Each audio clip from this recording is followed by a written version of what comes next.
সম্পদ না থাকলেও যদি চেহারাটা ভালো হতো আমার মেয়েদের হাতে দিয়ে দিতাম। এখন আমরা এরকমের খুঁজি না। ছেলে বিয়ে দেবে, ও আর কিছু খোঁজে না, ও দেখে বৌমাটা কেরাম, হ্যাঁ মমতাজ মার্কা কিনা আছে না নাই, কথা বলেন না কেন? ও দেখবে যে সেই রকমের চেহারা হতে হবে। সে কাপড় পরুক আর না পরুক, যখন বসতে হয় তখন সামনের জায়গা পূরণ করে নিয়ে বসতে হয়। কোরআনের মাহফিলে যখন জায়গা খালি রাখা হয় তখন শয়তান এসে ওই ফাঁকা জায়গায় বসে ওয়াসওয়াসা লাগিয়ে ওর এখান থেকে তুলে দেওয়ার ব্যবস্থা করে। এই জন্য আমি দেখছি ডানির পাশের এরা বলছে আপনি যতই বলেন বসেছি আর নড়তে পারবো না। এই জন্য ওই ফাঁকা ফাঁকা জায়গা ওরা আর ওদিকে আসছে না। কেউ দাঁড়িয়ে গেছে, আমি সকলকে অনুরোধ করব যারা মাঠের পাশে দাঁড়িয়েছেন সবাই এই প্যান্ডেলের মধ্যে বসতে। যখন কাজের সময় হবে তখন আপনারা উঠে যেয়ে কাজ করবেন। এখন দিনে আলোচনা শুনতে হবে, কারণ এই মজলিসে বসলে লাভ না লস? কথা বলেন না কেন? লাভ না লস? কতটা লাভ? অতটা লাভের জিন্দিগিতে হায়াত আমাদের নাই। কে বলেছেন? জালালউদ্দিন রুমি রহমতুল্লাহ আলাইহি। एक जमाना सुहबते बा औलिया बेहतराद सादो सलात बेरिया। জালালউদ্দিন রুমি রহমতুল্লাহ আলাইহি তিনি বলেন, যখন কোন আল্লাহর বান্দাগুলি যখন নিজের ওই দিলটাকে খালি করে, মনটা উজাড় করে দিয়ে ওলি আল্লাহর মজলিসে গিয়ে যদি এক মুহূর্ত সময় বসে যায়, ওই ব্যক্তি 100 বছর ইবাদত করলে যেই নেকি হতো তার চাইতে বেশি নেকির মালিক আমার আল্লাহ বানিয়ে দেয়। তাহলে এই মজলিসে বসার দ্বারাই 100 বছরের চেয়েও বেশি বেরিয়া নেকির মালিক একজন হয়ে যাবে। কিন্তু আপনি মনে করছেন আমি দূরে বসে সুবহানাল্লাহ আলহামদুলিল্লাহ সমানে বলে যাব, ওখান থেকে বসে হাত তুলে মোনাজাত করব, নেকি কতটা পাবেন এটা না বললে আমার মন ভালো বলছে না। যারা রাস্তাঘাটে বাড়িতে দোকান পাঠারি এখনো বসে আছেন তাদেরকে অনুরোধ করবার, এইদিকে যে বাবুগুলি হইচই করছে দৌড়দৌড়ি করছে, যার যার বাবু কাছে নিয়ে বসে যান। এই বাবুদেরকে একটু কাছে নেবেন। আপনাদের এই সন্দালিয়ায় মা বোনেরা মুরগি পালে না? এখন ডিজিটাল যুগে এসে আর ওগুলি আস্তে আস্তে তুলে দিচ্ছে, বাজারে মেশিনে তৈরি করে, ঠিক না বে ঠিক? দেখবেন আগে যারা দেখেছেন, রাগ করছেন আপনারা, একটু ঝাড়া না দিয়ে নিলে তো ষাট হবে না। তো মুরগিতে ডিম দেয়, কি দেয়? ডিম দেয়। এখন এই ডিমের আবার বাচ্চা ফোটানোর জন্য কিন্তু মুরগি একটা পাতিলার মধ্যে ডিম দিয়ে বসিয়ে রাখে। 20 দিন 22 দিন যাই হোক একটা সময় নির্ধারণ করে দেওয়া হয়। এই সময়ের পরে বাচ্চা ওঠে, ঠিক না বে ঠিক? বাচ্চা ওঠে তো। কিন্তু দেখা গেল ডিমের মধ্য থেকে কিছু বাচ্চা হয়েছে আর কিছু ডিমের বাচ্চা হয় নাই। তো ওই যে বাচ্চা যে ডিমের হয় নাই, বাড়ির মালিক যদি মনে করে যে 10 টাকা দিয়ে ডিম কিনছিলাম এখন বাচ্চা হলো না, রাস্তার মোড়ে গিয়ে দাঁড়িয়ে বলবে আমার এই ডিম 5 টাকা। কিনছে কত দিয়ে? 10 টাকা। বিক্রি করতে চাইছে কত?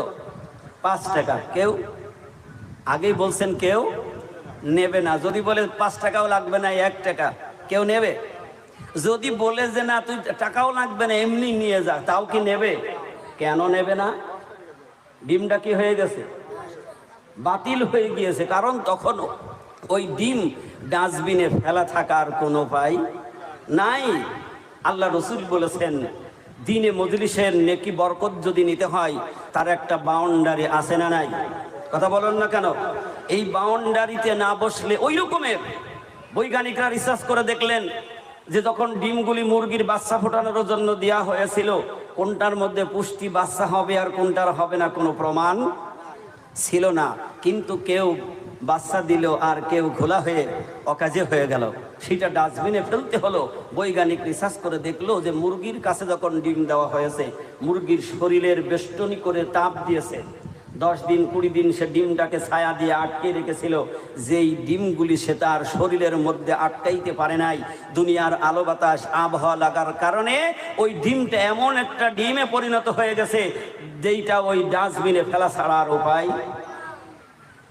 আল্লাহর নবী বিশ্ব নবী জনাবে মুহাম্মদ রাসূলুল্লাহ সাল্লাল্লাহু আলাইহি ওয়াসাল্লাম রিসালাতের দায়িত্ব নিয়ে গোটা পৃথিবীর সমস্ত মানব জাতিকে ডাক দিয়েছিল। এই ডাকে যারা সাড়া দিল তারা হিদায়াতওয়ালা হয়ে নেককারওয়ালা জান্নাতি মানুষ হয়ে গেল। সুবহানাল্লাহ বলেন। আর যারা নবীর ডাকে সাড়া দেয় নাই, নবীর সাথে সম্পর্ক করে নাই, হুকুম মানে নাই, ওই সকল মানুষগুলি তারা চিরতরে জাহান্নামী হয়ে গেল। তাদের প্রতি আল্লাহর লানত। ঠিক না বেঠিক? এই জন্য কিছু পাইতে হলে এখানে বসতে হবে, আর এখানে বসার পরেও কিছু নিতে হলে দিলটাকে খালি করে নিতে হবে। ঠিক না বেঠিক? এখন আপনার পাতিলা যদি পানিতে ভর্তি থাকে, এখন আপনি এই ভর্তি পাতিলা নিয়ে গিয়ে দেখছেন এই বরফের মতো ঠান্ডা পানি বেরোচ্ছে টিউবওয়েল থেকে, যাক আমি এর মধ্যে আর একটু পানি নিয়ে নিই, পানিটা কি আপনার পাতিলে যাবে? আমার কথা বুঝতে পারছেন কি না জানি না। তো খুব বেশি লম্বা সময় হবে না, আপনারা হ্যাঁ বললে আমিও হ্যাঁ, আর না বললে আমিও না। বলিস এই বাবুগুলি ওই যে খেলা করছে ওইখানে, ওইগুলি একটু সামাল করেন না কেন? এই বাবার, আপনারা গাড়ি পড়তে নেমে মাঠে আসেন, আসেন অতি তাড়াতাড়ি। গাড়ির পরে যারা তারা সামনে আসে, প্যান্ডেলের ভিতরে আসেন, কেউ ওখানে থাকবে না গাড়ির উপরে। লাভ চলেছ। আরেকবার দরুদ শরীফ পড়ি। আল্লাহুম্মা সাল্লি ওয়া সাল্লিম ওয়া বারিক আলা আবদিকার রাসূলিল কারীম রাহমাতাল লিল আলামিন শাফিল মুজনিবিন সাইয়্যিদিনা মাওলানা নবিয়্যিনা মুহাম্মাদিন ওয়া আলা আলিহি ওয়া আহলি বাইতিহি ওয়া আওলাদিহি ওয়া যুররিয়াতিহি ওয়া আযওয়াজিহি ওয়া আসহাবিহি ওয়া আউলিয়াইহি ওয়া উম্মতিহি আজমাইন। كما صليت وسلمت وباركت رحمت على سيدنا إبراهيم وعلى آل سيدنا إبراهيم إنك حميد مجيد। আলহামদুলিল্লাহ।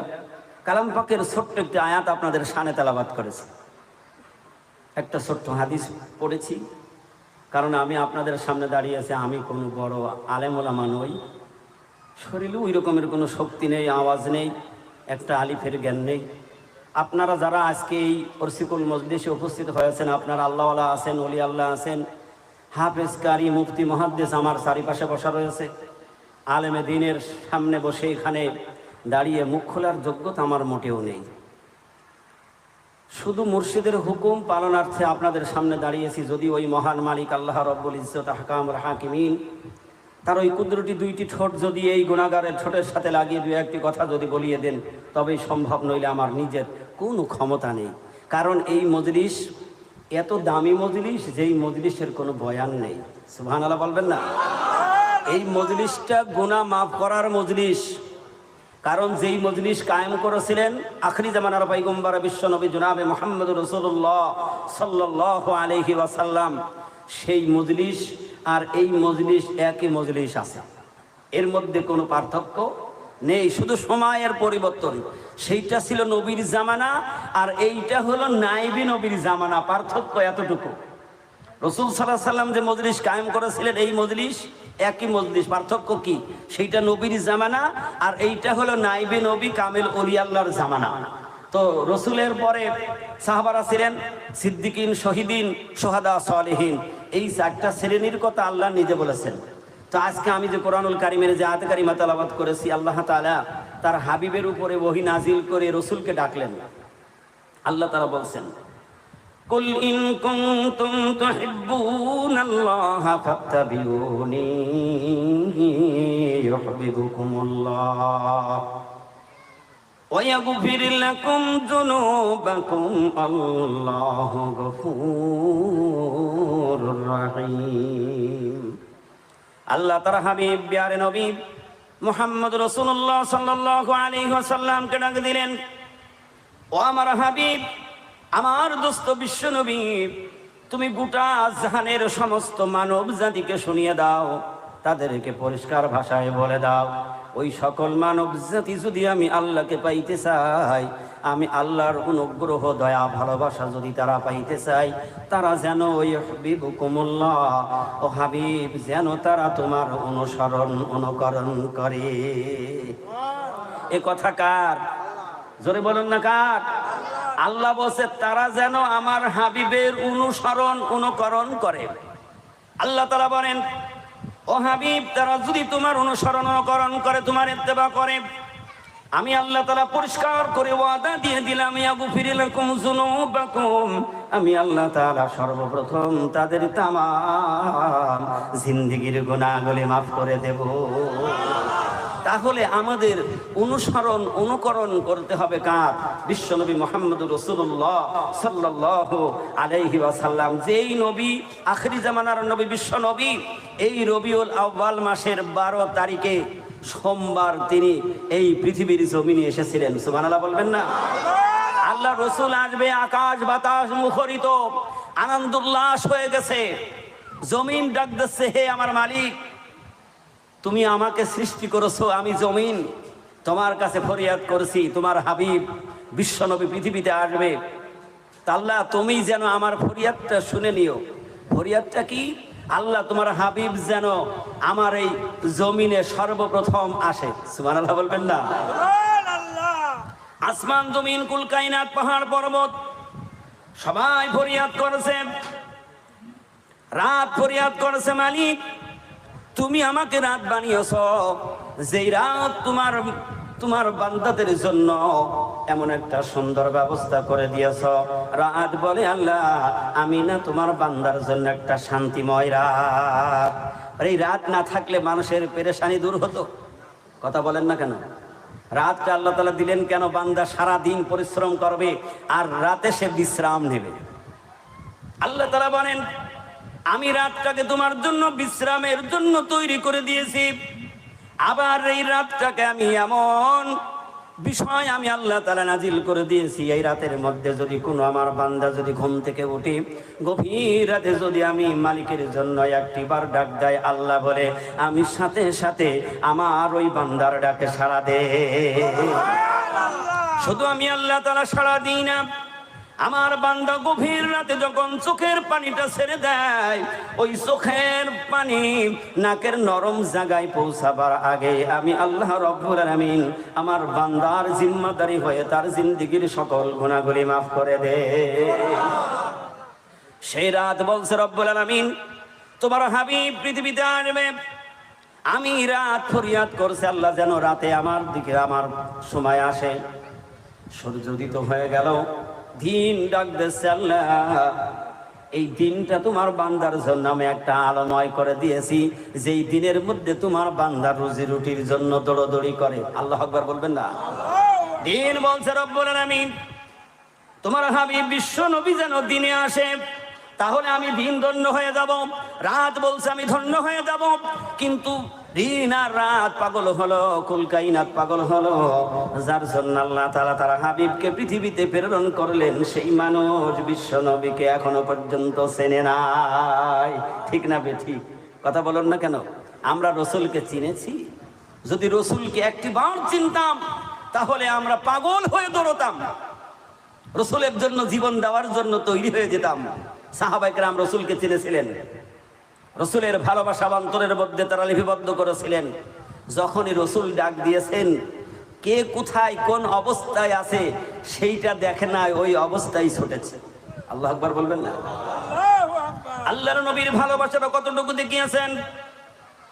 হযরতে সাদ সালা রাদিয়াল্লাহু তাআলা আনহু বিশ্ব নবী মুহাম্মদ রাসূলুল্লাহ সাল্লাল্লাহু আলাইহি ওয়াসাল্লামের উপরে খুশি হয়ে কালেমা গ্রহণ করলেন, ইসলাম কবুল করলেন। কিন্তু হযরতে সাদ সালা এত গরিব মানুষ ছিলেন, অত গরিব মানুষ ওই মক্কাতে আর দেখা যেত না। এত গরিব মানুষ ছিলেন হযরতে সাদ সালা।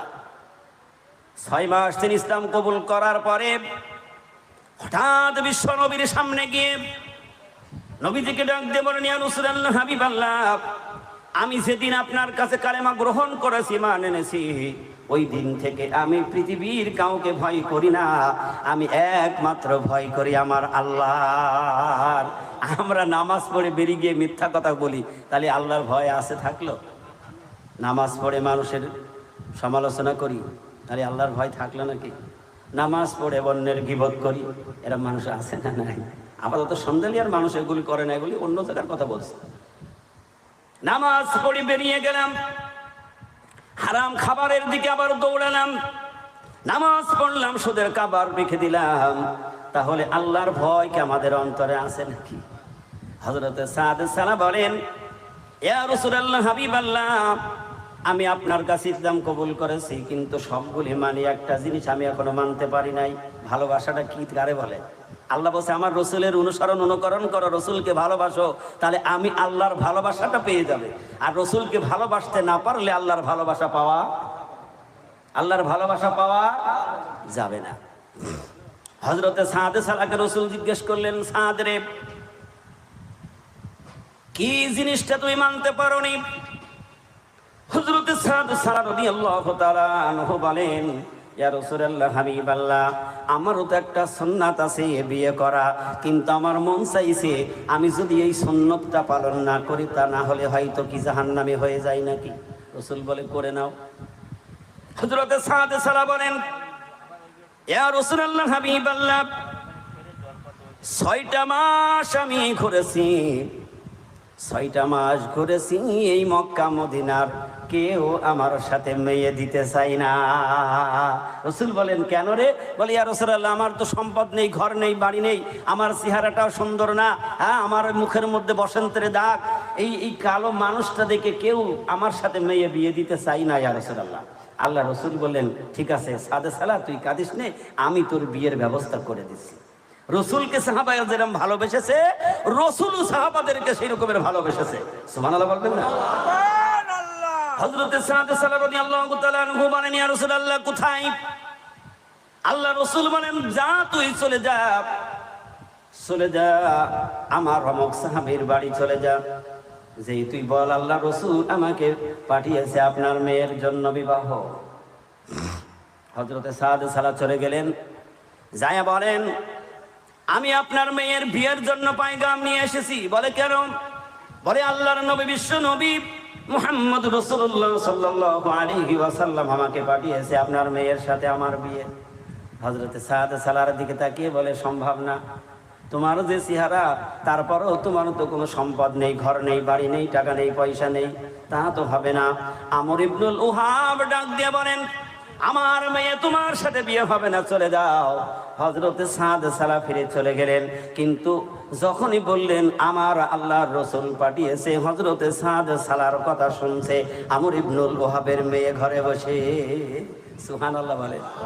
রসুলের প্রেম ভালোবাসা থাকলে অন্তরটা কিরকমের হয়, ঘটনাটা বলার উদ্দেশ্য আমার নয়। আমরা রসুলকে কতটা ভালোবাসি, কিরকমের আমরা রসুলের অনুসরণ করি, সেইটা বোঝাবার জন্য আমার বলার উদ্দেশ্য।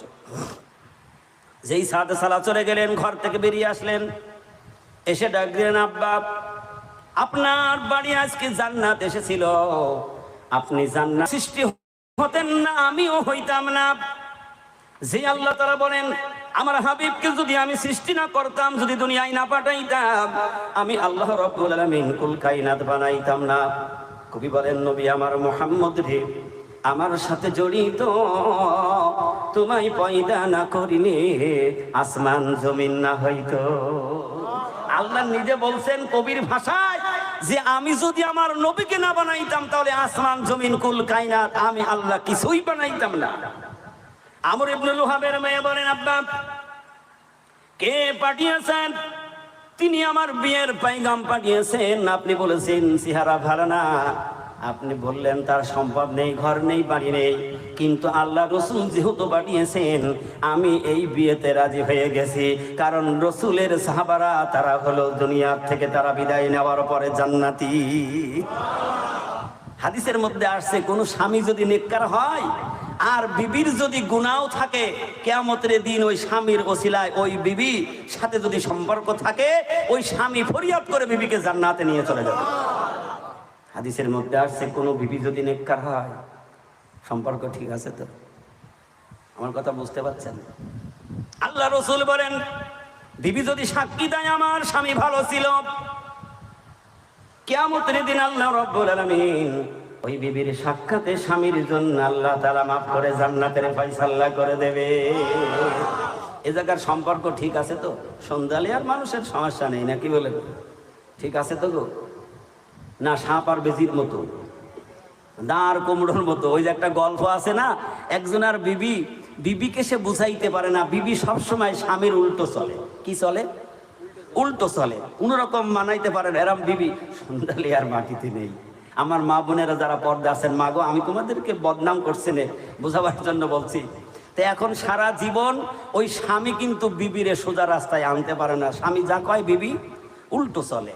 তো একদিন ওই বাড়ির কাছে একটা নদী রয়েছে, বেশ ভালোই নদী, এই নদীতে ওই বিবি গোসল করতে গেছে। এখন এই বর্ষার সময় অত্যন্ত স্রোত আছে, বন্যার পানি ঢুকছে। এখন বিবি গোসল করতে গিয়ে যাহা মাত্র নদীর মধ্যে নেমে গেছে, আর জোয়ারের পানি এসে ও বিবির ভাসি নিয়ে চলে গেছে। এখন খবর আসলো যে মিয়া সাহেব, আপনার বিবি তো নদীতে ভেসে চলে গেছে। বললো তাই? বলে হ্যাঁ। তো বলে তালি তো যাওয়াই লাগবে, যেহেতু আমার বিবি, যদি না যাই তাহলে তো সমাজেও বদনাম করবে আর আমার বিবিটা হারিয়ে যাবে।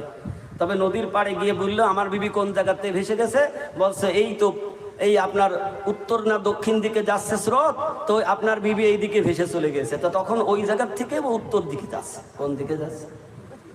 কোন দিকে? আর বিবি গেছে দক্ষিণে, স্বামী যাচ্ছে উত্তরেতে। মানুষ বলছে মিয়া সাহেব, আপনি এদিকে উল্টো যাচ্ছেন কেন? আপনার বিবি তো দক্ষিণে চলে গেছে, আপনি এদিকে যান কেন? স্বামী বলছে আমি মানি না, বিশ্বাস করিনি, কারণ সে সারা জীবন আমার উল্টো চলেছে, সে যে আজকে এদিকে না যায় এদিকে গেছে, এটা আমার বিশ্বাস। কথা বলেন না কেন? তো এইরকমের যদি অবস্থা থাকে, দুনিয়াতেই যদি থাকে, পরকালে বিবি বলবে যে না আমার স্বামী ভালো ছিল। কথা বলেন না কেন? একটু চিন্তা করে দেখেন বিবি আপনার সাক্ষী দেবে কিনা। হযরতে সাদ সালাম চলে গেলেন নবীজির কাছে গিয়ে আরো দূরে কাঁদছে, ইয়া রাসূলুল্লাহ হাবিবাল্লাহ, আমর ইবনে লুহাব আমাকে ফিরিয়ে দিয়েছে, মেয়ে বিয়ে দেবে না। সে বলেছে তোর ঘর নেই, বাড়ি নেই, সম্পদ নেই, যদিও থাকতো তাও না ভালো ছিল, তারপরও সম্পদ না থাকলেও যদি চেহারাটা ভালো হতো আমার মেয়ে তোর হাতে দিয়ে দিতাম। এখন আমরা এরকমের খুঁজি কি খুঁজি না? ছেলে বিয়ে দেবে, ও আর কিছু খোঁজে না, ও দেখে বৌমাটা কেরাম, হ্যাঁ মমতাজ মার্কা কিনা আছে না নাই? কথা বলেন না কেন? ও দেখবে যে সেই রকমের চেহারা হতে হবে, সে কাপড় পরুক আর না পরুক। কথা বলেন না কেন? ও দেখবে ওর বাবার সম্পদ আছে কিনা, ও সুদের ব্যবসা করুক আর না করুক, ছেলের পালসার গাড়ি দিতে পারবে কিনা, ওর বৈধ টাকা আছে কিনা দেখার দরকার নেই, বৌমা লাগবে। কি লাগবে? কথা বলেন না কেন? রাগ করছেন? একটু তিতা ওয়াজ করবো, কারণ সবাই চলে যাব কোন জায়গায়, পেছনে সেই জায়গায়। একটু শুনতে হবে সব কথা, রাগ করলে কিছু করার নেই। কোরআন আমার সামনে, রসুলের আগমনের মাসে হক কথা না বললে কিয়ামতের দিন আল্লাহ তাআলা ডাক দিয়ে ধরবেন, হে বক্তা এদিকাই, তোর তক্তা বানাম, যেখানে যেমন সুবিধা করেছিস হবে। কথা বলেন না কেন? হবে। আল্লাহ রসুল বলেছেন সৎ কাজের আদেশ করো, অসৎ কাজের নিষেধ করো, তাতে যদি তোমার জীবন চলে যায় যাক, যাবে তাতে কি আছে, মরতে তো একদিন হবেই। কথা বলেন না কেন? কে বেঁচে থাকবে? আল্লাহ রসুল বলেন সাদ রে কাঁদিস না, জান্নাতে যাইতে গেলে দুনিয়ার মধ্যে অনেক পরীক্ষা দিতে হয়। সাদ সালারে এটা তোর আল্লাহর পক্ষ থেকে পরীক্ষা, ধৈর্য ধর। সুবহানাল্লাহ, ধরে বলুন। আল্লাহ রসুল বলেন ধৈর্য ধর, এটা তোর আল্লাহর পক্ষ থেকে পরীক্ষা। হযরতে সাদ সালাতবু কানছে যে একটা হুকুম যদি না মানতে পারি, না জানি কিয়ামতের দিন আল্লাহর কাছে কোন জবাব দেওয়া লাগবে।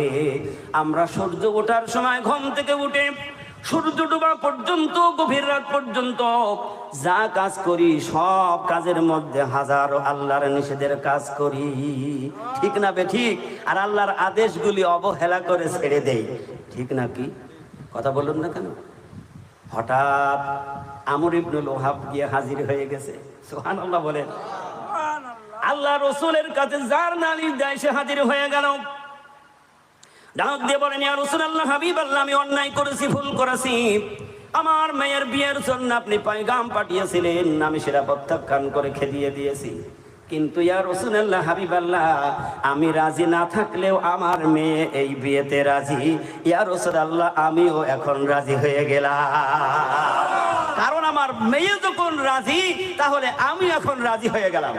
এই জন্য আল্লাহ রসুল বলেছেন মেয়ের বিয়ে দেওয়ার সময় মেয়ের কাছে জিজ্ঞাসা করে শোনাটা হলো সুন্নাত। জিজ্ঞাসা করা কি? কথা বলেন না কেন? আমরা জিজ্ঞেস করতে লজ্জা বোধ করি, কেমনে মেয়েরে বলি যে মা তোমাকে এখানে বিয়ে দেবো, এটা জিজ্ঞেস করাটা রসুল শিখিয়েছেন। রসুল সাল্লাল্লাহু আলাইহি ওয়াসাল্লাম যখন ফাতেমাকে বিয়ে দেবেন তখন ফাতেমার কাছে গিয়ে আল্লাহ রসুল বলছেন, মা ফাতেমা, আমি তোমার জন্য বিয়ের ব্যবস্থা করেছি। জামাই হলো, একাই বলে যাচ্ছেন, আর ফাতেমা চুপ করে বসে আছে। জামাই হলো হযরতে আলী। সুবহানাল্লাহ বলবেন না? মেয়ে কোনো কথা বলছে না। রসুল বুঝে নিলেন যে ব্যক্তি রাজি থাকে সে কিন্তু হ্যাঁ না বলে না। বলে নাকি? দেখবেন আপনাদের আর একটা প্র্যাকটিক্যাল করি, যখন খুব ভালো তরি তরকারির খাজুনদারি করে, আছে না নাই একটা অনুষ্ঠানে, এখন যদি ওই টেবিলে বলা হয় তোমাকে আর একটু গোশ দেবো, কিন্তু কথা বলে না।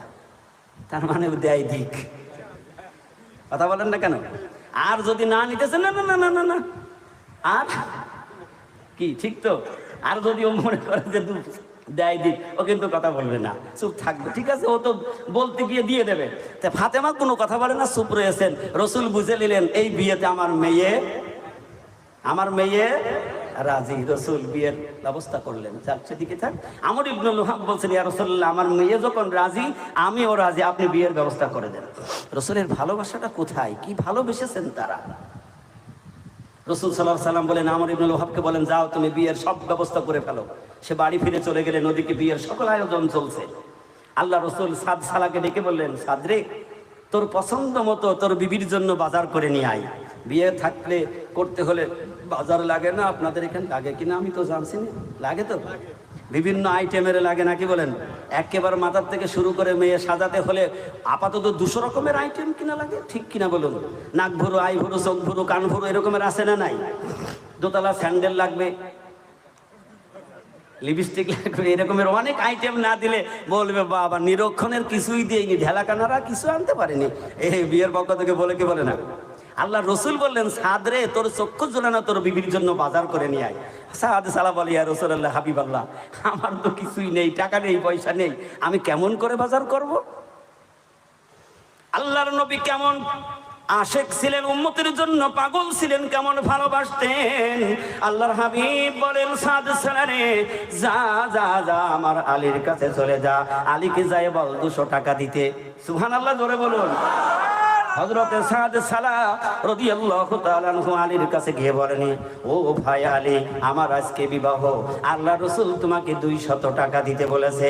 আলী বড় খুশি হয়ে 200 টাকা আগে দিয়ে আবারও বেশি টাকা দিয়ে দিলেন। সুবহানাল্লাহ বলবেন না?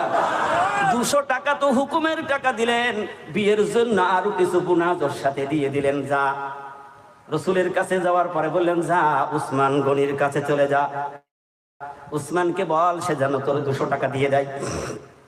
আবার উসমান গনির কাছে যাই বলে, ভাই আজকে আমার বিবাহ। মানে যখন তার বিবাহ হচ্ছে আনন্দটা কেমন, কারণ কয় মাস অপেক্ষা করেছে, মনে রাখতে হবে, ক মাস? 6 মাস পরে দেখবেন অনেক সময় অনেকের বিবি বাড়ি ঝগড়া করে চলে যায় শ্বশুর বাড়ি। তো এখন 4-5 মাস পরে গ্রামের মন্ডল বলছে, ঠিক আছে, সব রাজি খুশি হয়ে গেছে, তোর বউ আমরা এনে দিচ্ছি, ও আনতে গেছে। এখন এই স্বামী খুশি না বেজার? আনন্দ করে হাট বাজার করবে, ঘর সাজাবে, অনেক কিছু রেডি করবে, যে যাক আমার ঘরে কি আসছে। রাগ করছেন না তোমরা? হযরতে সাদ সালাম উসমান গনি 200 টাকা দিলেন, আরো বেশি দিয়ে দিলেন। টাকা নিয়ে এসে বলেন, ইয়া রাসূলুল্লাহ, 200 400 আরো বেশি পেয়ে গেছে। রসুল বলেন, যা তোর বিবির জন্য তোর চোখ জোড়ানো বাজার করে নিয়ে আয়, যা লাগবে তুই বাজার করে আয়। হযরতে সাদ সালাম বিয়ের জন্য লিস্ট করে নিলেন কি লাগবে। বাজার করার জন্য তিনি চলে গেলেন বাজারে। বাজারে পৌঁছিয়েছে, দোকানের সামনে হাজির হয়ে গেছে, বাজার লিস্ট চলছে, এখনই বাজার সমাপ্ত হয়ে যাবে। হঠাৎ কে যেন রে মিনার থেকে ডাক দিচ্ছে, হাইয়া আলাল জিহাদ। আল্লাহু আকবার বলেন। হাইয়া আলাল জিহাদ বলে ডাক এসে গেল। হযরতে সাদ সালাহ লক্ষ্য করে দেখলেন, কে রে, এই ডাক শোনা যায়, কে ডাকছে? তিনি বলেছেন, এই ডাক কার কারণ হয়? এই ডাক দিচ্ছে হযরতে বিলাল রাদিয়াল্লাহু তাআলা আনহু। হাইয়া আলাল জিহাদ, এসো, জিহাদের ময়দানের জন্য এসো। কে যাবে রে? আয়, আখিরি জামানার পয়গম্বর বিশ্ব নবী মুহাম্মদ রাসূলুল্লাহ জিহাদের ময়দানে যাইতেছে, কে যাবে রে? আয়, হাইয়া আলাল জিহাদ বলে হযরতে বিলাল মিনারে উঠে ডাক দিয়েছে। হযরতে বিলালের এত সুন্দর কণ্ঠ ছিল, তখন এরকমের মাইকের ব্যবস্থা ছিল না। হযরতে বিলাল রাদিয়াল্লাহু তাআলা আনহু যখনই কোনো ভালো কাজের ডাক দিতেন, আর এই ডাক আমার আল্লাহর আরশ আজিম পর্যন্ত পৌঁছিয়ে যেত। কিসের কারণে? ওই আখিরি জামানার পয়গম্বর বিশ্ব নবী জনাবে মুহাম্মদুর রাসূলুল্লাহ সাল্লাল্লাহু আলাইহি ওয়াসাল্লামকে অনুকরণের কারণে, রাসূলকে জান প্রাণ দিয়ে ভালোবাসার কারণে। যখনই শুনতে পেলেন আমার নবী বিশ্ব নবী জিহাদের ময়দানে যাচ্ছে, হযরতে সাদ সালাম মনে মনে চিন্তা করলেন, আমি এখন কি করি? কারণ এখন আমার হাবিব জিহাদের ময়দানে যাবে, আর অবিশ্বাসীরা আমার নবীর গায়ে আঘাত করবে, এটা তো আমার সহ্য হবে না। আমার নবী যদি না থাকে, কিসের বিবাহ, কিসের আনন্দ? হযরতে সাদ সালাম রাদিয়াল্লাহু তাআলা আনহু চিন্তা করলেন, জিহাদের ময়দানে তো যাব, আমার তো কিছু নেই, খালি হাত। কারণ টাকা নিয়ে গেলে ওখান তো অবিশ্বাসীর সাথে লড়াই করা যাবে না। চিন্তা ভাবনা করে একটা তরবারি ক্রয় করলেন। জোরে বলুন সুবহানাল্লাহ। বিয়ের বাজারের টাকা দিয়ে একটা তরবারি ক্রয় করলেন। হযরতে সাদ সালাম বাকি টাকা নিয়ে চিন্তা করলেন, জিহাদের ময়দানে এখনই আমাকে ছুটতে হবে, কি দিয়ে যাব, কেমন করে তাড়াতাড়ি যাব, ওই ময়দানে গিয়েও তো আমার ছুটা লাগবে। চিন্তা করলেন ঘোড়ার বাজারে যেয়ে দেখে একটা ঘোড়া কিনা যায় কিনা। হযরতে সাদ সালাম বাকি টাকা নিয়ে গেলেন, আর একটা ঘোড়াও ক্রয় হয়ে গেল। ভালোবাসা কারে বলে? আমরাও ভালোবাসি রাসূলের। সুবিধাবাদ জিন্দাবাদ, ঠিক না বেঠিক? একটু হেসা ভেসা দেখলে আর সেদিকে নেই। কথা বলেন না কেন? আছে না নাই? আসে কারে বলে? রাসূলের ভালোবাসা কারে বলে? এই রাসূলের ভালোবাসায় রবিউল আউয়াল মাসে কত মিলাদ হবে, কত সাম্বদিন হবে, কত জলসা হবে, কত কিছু হবে, কিন্তু মিলাদুন নবী বেরিয়ে গেলে তার আর খুঁজে পাওয়া। নামাজ নেই, রোজা নেই, আল্লাহ পরকালের চিন্তা নেই। ওই ক্ষিতীশচন্দ্র রায়ের দোকানের জিলাপি নিয়ে এসে কি সমাচার, ওখানে জলসা চলছে। আছে না নাই? রাগ করলে কিছু করার নেই। হযরতে সাদ সালাম এবার তরবারি নিয়ে ঘোড়ার বৃষ্টি সবার হয়ে জিহাদের ময়দানে চলে গেলেন। রাসূলের আশেক কারে বলে, প্রেমিক কারে বলে? জিহাদের ময়দানে গিয়ে তিনি অবিশ্বাসীদের সাথে লড়াই শুরু করে দিলেন। আল্লাহু আকবার বলেন। আর মনে মনে চিন্তা করছে, কিসের বিয়ে, কিসের কি মহাব্বত, কিসের ভালোবাসা। আমার আখিরি জামানার পয়গম্বর বিশ্ব নবী যদি হারিয়ে যায়, জীবনে আর নবী পাওয়া যাবে না। মনে মনে চিন্তা করেন, এই বিয়ে যদি আমার না হয়, বেঁচে থাকলে আমার বিয়ে হবে, কিন্তু জিহাদের ময়দানে যদি বিশ্ব নবী শহীদ হয়ে যায়, জিন্দেগিতে আর নবী ফিরিয়ে পাবো না। হযরতে সাদ সালাম অবিশ্বাসীদের সাথে লড়াই করতে করতে নিজের জীবনটা চলে গেল, শাহাদাত বরণ করলেন। জিহাদের ময়দান শেষ হয়ে গেল। আল্লাহর হাবিব বিশ্ব নবী সাহাবাদেরকে ডাক দিয়ে বলেন, আমার সাহাবারা দেখো, আমার সাহাবীরা কে কোথায় শাহাদাত বরণ করেছে, তাদেরকে গুছিয়ে নিয়ে আসো, তাদের তো দাফন করা লাগবে, তাদেরকে তোমরা নিয়ে সব দাফন করবে। কিন্তু রাসূল বলতেন, আমার সাহাবারা যারা শহীদ হয়ে যাবে তাদের গোসলও লাগবে না, কোনো কিছু লাগবে না, যে অবস্থায় শাহাদাত বরণ করবে ওই রক্তমাখা অবস্থায় তাদেরকে দাফন করে দিবা। কেন? রাসূল বলেন, কিয়ামতের দিন, যেদিন কঠিন দিনে হাসরের ময়দানে মানুষ সব উঠতে থাকবে, শহীদরাও উঠবে, তাদের ওই চেহারা নিয়ে রক্তমাখা ওই অবস্থা নিয়ে আল্লাহর সামনে যখন হাজির হয়ে যাবে, আল্লাহ রাব্বুল আলামিন জিজ্ঞেস করে, বান্দারে তোর এই চেহারার মধ্যে তরবারির আঘাত কেন, তীরের বল্লভের আঘাত কেন, তোর মাথা ফাটা রক্ত কেন, জামা কাপড় রক্তে ভিজা কেন? তখন আল্লাহর বান্দা বলবেন, আল্লাহ তোমার হাবিব বিশ্ব নবী মুহাম্মদুর রাসূলুল্লাহ সাল্লাল্লাহু আলাইহি ওয়াসাল্লামের অনুসরণ করেছিলাম, নবীর ভালোবাসায় দিন প্রতিষ্ঠার জন্য, জমিনে দিন কায়েমের জন্য ময়দানে লড়াই করেছি দিন প্রতিষ্ঠার জন্য, তাই অবিশ্বাসীর আঘাত করেছে, সেই আঘাতের চিহ্নগুলি নিয়ে আজকে তোমার দরবারে হাজির হয়ে গেছি। আল্লাহ তাআলা বলবেন, তোরা আমার জন্য জীবন দিয়েছিস, আমার জন্য জান মাল তোরা কুরবানি করে দিয়েছিস। আল্লাহ তাআলা সেদিন বলবে, বান্দারে আজ আমি তোর কোনো হিসাব নেব না, বিনা হিসাবে তুই আমার জান্নাতে চলে যা। হযরতে সাদ সালাম শাহাদাত বরণ করলেন। সাহাবারা লাশগুলি সব টুকাই নিয়ে আসছেন। হঠাৎ যাই দেখলেন মরুভূমির মধ্যে একটা লাশ পড়ে রয়েছে, একটা সাদা কাপড় দিয়ে ঢাকা। সাহাবারা বলেন, জীবনে কোনোদিন এরকমের শাহাদাতের নমুনা তো দেখি নাই। কাপড় বা কে দিয়ে ঢেকে দিল, এবং চেহারাটাও তো তার ঢাকা রয়েছে, খুলতে সাহস পাই না। আল্লাহু আকবার বলেন। ফিরে এসে রাসূলকে বলেন, ইয়া রাসূলুল্লাহ, হাবিব আল্লাহ, জিহাদের ময়দানে এমন একটি লাশ পড়ে আছে, কে যেন সাদা কাপড় দিয়ে তারে ঢেকে রেখেছে, শুধু হাতখানা বাইরে বেরিয়ে আছে, তরবারি তার হাতে। আল্লাহ রসুল নিজে গেলেন, যে হাত দেখেই বুঝতে পারলেন এ হাত আর কারণ। আল্লাহ রসুল কাপড়টা সরালেন, মুখটা আগলা করলেন, কাপড় মুখ থেকে সরিয়ে আখিরি জামানার পয়গম্বর বিশ্ব নবী জনাবে মুহাম্মদ রাসূলুল্লাহ সাল্লাল্লাহু আলাইহি ওয়াসাল্লাম মুখের চেহারার দিকে হাওমাও করে রসুল কিনে ফেললেন। সাহাবারা দৃশ্য দেখছে, আল্লাহ রসুল তো কোনোদিন এরকমের করে না। কাদার পর একটু অপেক্ষা করে আল্লাহর হাবিব বিশ্ব নবী হযরতে সাদ সালার চেহারার দিকে তাকাই আবার হাসিলেন। আল্লাহু আকবার বলেন। সাহাবারা দৃশ্য দেখছে, রসুল কাঁদলেন, আবার সেই রসুল হাসলেন। কিছুক্ষণ পরে আবার আল্লাহর হাবিব বিশ্ব নবী রসুলের চেহারার দিকে মুখখানা ফিরিয়ে অন্যদিকে ঘুরে দাঁড়িয়ে রইলেন। মনটা বড় খুশি, আবার বেজারও লাগে।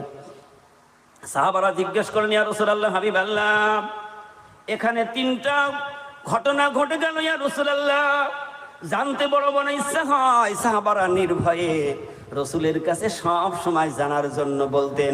আল্লাহ রসুল বিশ্ব নবী কোনোদিন এক জাররা পরিমাণ কোনো রাগ অহংকার করে নাই। সুবহানাল্লাহ বলবেন না? আল্লাহ রসুল জিন্দেগিতে কোনো রাগ করে কাউকে ধমক দেয় নাই। হযরতে আনাস রাদিয়াল্লাহু তাআলা আনহু রসুলের খাদেম ছিলেন। 8 বছর বয়সকালে রসুলের খাদেম হওয়ার সৌভাগ্য তার হয়েছিল। হযরতে আনাস বলেছেন, আমি একটা না 12টি বছর রসুলের কাছে খাদেম হিসাবে রসুলের গোলামি করেছি। আমি আনাস একটি দিন আমার হাবিব বিশ্ব নবীর কাছে আমি একটা ধমকও শুনতে পাই নাই। কি রসুল আমাদের ছিলেন, আর কি ভালোবাসা তিনি দেখিয়েছেন। আর আমাদের একটু কিছু হলেই আমরা অহংকারে টেপা মাছের মতো ফুলি। ঠিক না বেঠিক? কথা বলুন না কেন? আল্লাহ রসুল, সাহাবারা জিজ্ঞেস করেন, ইয়া রাসূলুল্লাহ, হাবিব আল্লাহ, আপনি আসার পরে সাদ সালাকে দিকে আপনি অসরে কাঁদলেন, আবার হাসি দিলেন, আবার মুখটা ফিরিয়ে পিছন ফিরে তাকিয়ে রইলেন। আখিরি জামানার পয়গম্বর বিশ্ব নবী বলেন, ও আমার সাহাবারা, আমি নবী যা শুনতে পাই তোমরা তা শুনতে পাও না। জোরে বলুন না সুবহানাল্লাহ। আমি নবী বিশ্ব নবী, আমি যা দেখি তোমরা তা দেখতে পাও না। ও আমার সাহাবারা, আমি হযরতে সাদ সালাকে দিকে কেন কেঁদেছি তোমরা কেউ জানো, কেউ জানো না। এই হযরতে সাদ সালার আজকে ছিল বিবাহের দিন। বিবাহের বাজার করার জন্য সে বাজারে গিয়েছিল, কিন্তু বিবাহের বাজার না করে বিবাহ ছেড়ে দিয়ে তরবারি আর ঘোড়া কোরাই করে নিয়ে জিহাদের ময়দানে সে শাহাদাত বরণ করেছে। তাহলে হযরতে সাদ সালার বিবাহটাতে পছন্দ করেছে কি করে নাই আমি জানি না, ওদিকে তার কতটা ভালো মায়া ছিল আমার জানা নাই, কিন্তু নিজের বিবাহকে ছেড়ে দিয়ে আমি নবীর আশিক হয়ে নবীর প্রেমে সে জীবন খানা উৎসর্গ করে দিয়েছে। তাই আমি হযরতে সাদ সালাকে দেখে না কেঁদে আমি থাকতে পারি নাই। ও আমার সাহাবারা, আমি এই কাদার পরে কেন হাসি দিলাম? আমি যখন আসমানের দিকে লক্ষ্য করে দেখলাম, আসমান থেকে অগণিত ফেরেশতা অবতীর্ণ হয়ে হযরতে সাদ সালার কাছে আসছে। সুবহানাল্লাহ জোরে বলেন। আল্লাহ রাব্বুল আলামিন হযরতে সাদ সালার জন্য জান্নাতের হুরদের সঙ্গে বিয়ের ব্যবস্থা করে ফেলেছে। সুবহানাল্লাহ জোরে বলেন। হযরতে সাদ সালার জন্য বিয়ের ব্যবস্থা তৈরি হয়ে গেছে। তাই আমি নবী এই দৃশ্য দেখে আনন্দ করলাম যে আল্লাহর রাস্তায় জীবন দেয় তার এই মৃত্যু নয়, সে হলো আল্লাহর জান্নাতি। আল্লাহকে যারা বেসেছে ভালো, দুঃখ কি আর তাদের থাকতে পারে, দুঃখ কি আর তাদের থাকতে পারে। যারা লয়াছে মুখে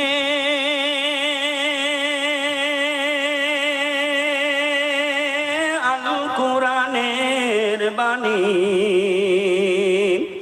যারা লয়াছে মুখে আল কোরআনের বাণী, হতাশা কি আর তাদের থাকতে পারে, দুঃখ কি আর তাদের থাকতে পারে। আল্লাহকে যারা বেসেছে ভালো, দুঃখ কি আর তাদের থাকতে পারে, হতাশা কি আর তাদের থাকতে পারে। সামনে বাড়ালো পাজারা আজ নতুন পৃথিবী গড়িতে,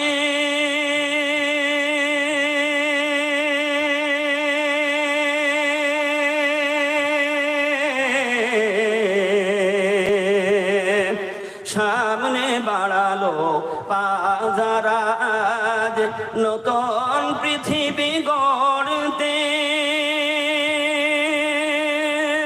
জানা তো ছিল তাদের সকলের, জানা তো ছিল তাদের সকলের, কত যে হবে লড়তে, জীবন বাজিয়ে রেখেছিল তারা, জীবন বাজিয়ে রেখেছিল তারা, মরণ দিয়ে